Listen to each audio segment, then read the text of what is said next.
Hey guys, it's Misty from the Book Rat, and today, by request, I'm going to be talking about Renegades by Marissa Meyer. But first, let's address the elephant in the room. The ginger elephant. Addressed. Alright, I'm going to do my best to make this a spoiler-free review. I think most of the things I'm going to talk about you can pretty much glean from the synopsis, which will be in the description as well as links to the book, so you can find out all of that kind of information there. The basics that you need to know is it's a world about superheroes, and the main character, Nova, is actually a villain. She is on the anarchist side. She's got a bit of a grudge against the heroes, so that's probably all you need to know kind of going in. So I'm going to get straight into my thoughts of this beast of a book. It is so huge. Which brings me to thought number one, because I feel like that's a complaint that people tend to have about Marissa Meyer if they have complaints. Her books are very long. They can feel like they're treading water for a while, kind of slow, maybe going in circles. A lot of people that complain about her books complain about them being either long or boring. So I think if you've had that issue with her in the past, you're probably going to have that issue here again. For a book about superheroes, it's not necessarily very heavy on the action. I mean, when it comes, there are some big action scenes and some sort of real world consequences, but much of the book is more internal and more slowly paced and kind of getting to know you, both us getting to know the world and the characters, and Nova, the main character, getting to know the heroes. It does kind of alternate viewpoints, so you are getting a viewpoint of one of the heroes too, as he is getting to know and like Nova, so more of it is kind of built on that plot line. It's more about relationships and delving into the characters than it is about the action. It does heavily focus on the superheroes and their powers, but not in a way that's going to be edge of your seat necessarily, so if you find her slow, in general you probably will for this book too. I think that will be the big complaint that people have if they have complaints. For me, I fully see that. I understand why people complain about that. I think I have a pretty high tolerance for slow books if they are more about character development and there's a slow burn rather than just like everything is coming to a screeching halt. So I liked it. I did find that it was more about characters, but I do fully understand that it could be really slow for some people and it is longer than it needs to be.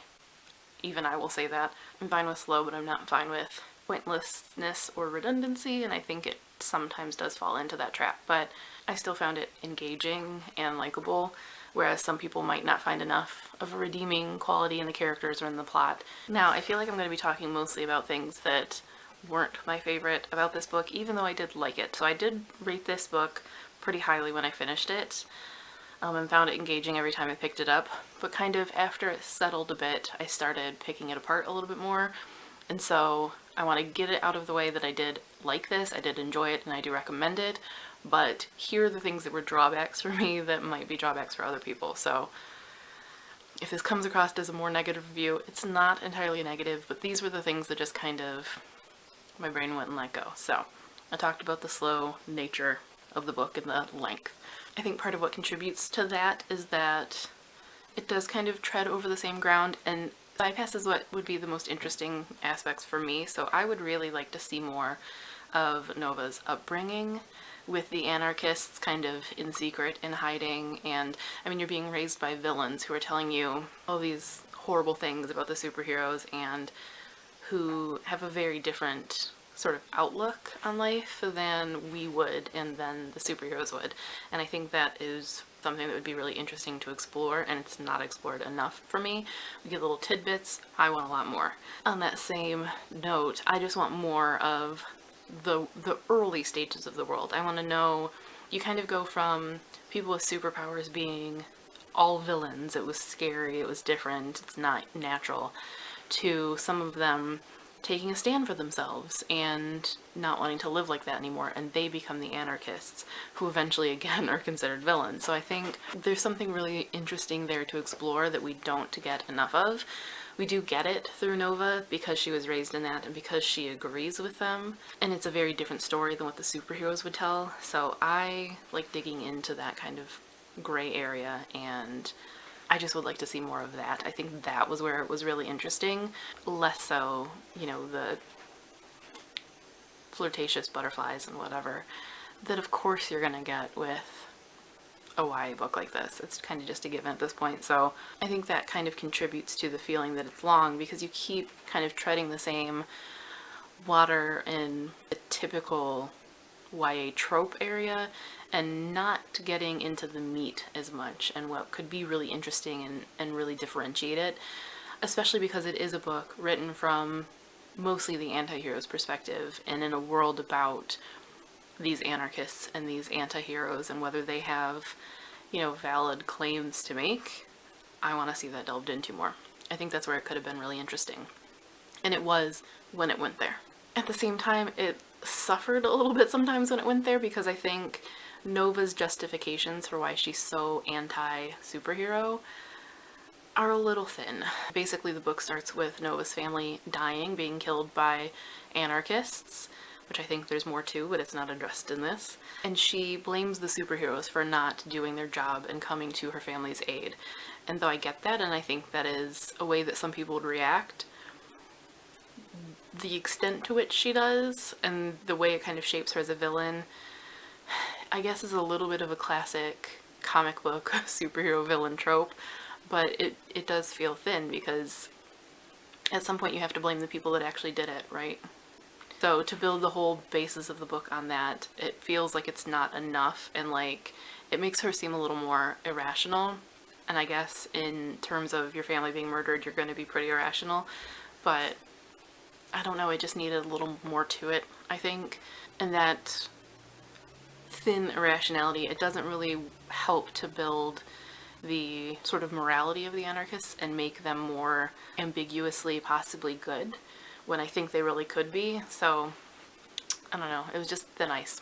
I kind of touched on the idea of the tropes and the sort of tingly butterflies and how things are kind of predictable, and I think that's its biggest downfall, is that it kind of does feel like it could be written by anyone. Now, it does have Marissa Meyer's style, and I liked it and found it engaging as a result, and I like the character she creates, but it didn't necessarily feel like it was bringing anything new to the table. I was expecting that. I was expecting it to kind of dive into the darkness, and even though I wasn't a huge fan of Heartless, her last book, that is something that it did do pretty well. It did delve into the not so pleasant things and the moral ambiguity in how a normal person becomes a villain and vice versa.